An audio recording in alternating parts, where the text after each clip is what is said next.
Salam uşaqlar, hər vaxtınız xeyir olsun. Bu gün sizinlə bir qaydanı bölüşmək istəyirəm.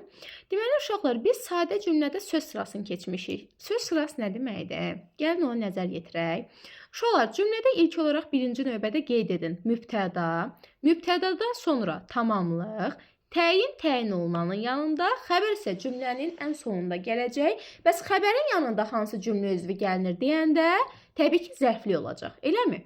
Bəs yaxşı, söz sırası nə zaman pozula bilər? Yadınızda saxlayın ki, normal olaraq qaydan belədir. Birinci mübtəda, sonra xəbər. Amma bunun əksi olacaqsa, birinci xəbər, daha sonra mübtəda olacaqsa, deməli həqiqətən də mənim cümləmdə söz sıram pozuldu. Yəni inversiya yarandı.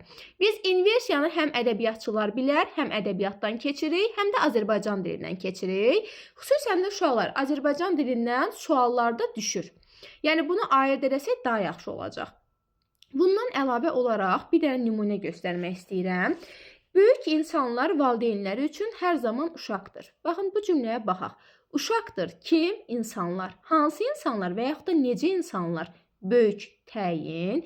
Kim üçün? Valideynlər üçün. Nə zaman? Hər zaman. Gördüyünüz kimi birinci mübtəda gəldi.